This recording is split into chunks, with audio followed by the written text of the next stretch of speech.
ভারী তুষারপাতের কারণে পাহাড়ে জমে থাকা বরফ তীব্র গতিতে আছড়ে পড়ছে মাটিতে। এ চিত্র যুক্তরাষ্ট্রের।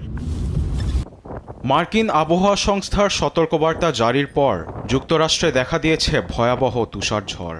৩০টি অঙ্গরাজ্যের প্রায় ৬ কোটি মানুষ ঝুঁকিতে রয়েছে বলে জানিয়েছে আবহাওয়া অধিদপ্তর। বাতাসের গতিবেগ রেকর্ড করা হয়েছে ৫০ মিটার প্রতি ঘন্টা। এতে জনজীবনে দেখা দিয়েছে চরম দুর্ভোগ।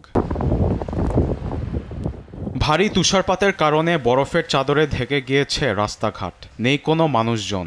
গাড়িগুলোতেও পড়েছে বরফের আস্তরণ। বাসাবাড়ির সামনেও জমে আছে বরফ। ঝরে গেছে গাছপালার পাতা, নেই কোনো সূর্যের আলো। কিছু কিছু জায়গায় আবার রাস্তা থেকে বরফ সরাতে ব্যস্ত কর্মীরা।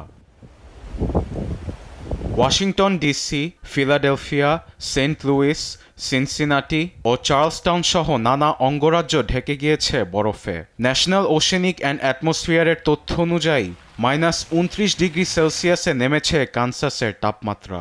এর পাশাপাশি সেন্ট লুইসে -16 ডিগ্রি, ভার্জিনিয়াতে -10 ও কেন্টাকিতে -16 ডিগ্রি তাপমাত্রা রেকর্ড করেছে মার্কিন আবহাওয়া অধিদপ্তর।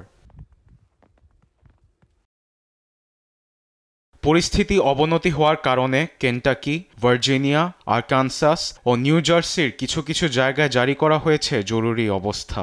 মার্কিনীদের বাসা থেকে বের না হবার পরামর্শ দিয়েছে স্থানীয় কর্তৃপক্ষ।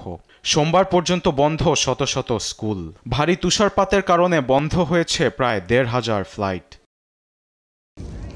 এমন পরিস্থিতির জন্য আর্কটিক থেকে হিমবাহ দক্ষিণে আসার কারণে সৃষ্ট পোলার ভোর্টেক্সকে দুষছেন মার্কিন আবহাওয়াবিদরা, যার কারণে কয়েকটি অঙ্গরাজ্যে দেখা দিয়েছে তুষারঝড়। সোমবার পর্যন্ত এরকম তাপমাত্রা বিরাজ করবে বলে আশঙ্কা করছেন বিশেষজ্ঞরা। এরই মধ্যে ওয়াইয়োমিংয়ে পাহাড় থেকে তুষার ধসের কারণে একজন নিহত হয়েছে বলে জানিয়েছে স্থানীয় কর্তৃপক্ষ। আরবেদ আফসার, নিউজ ডেস্ক, দেশ টিভি।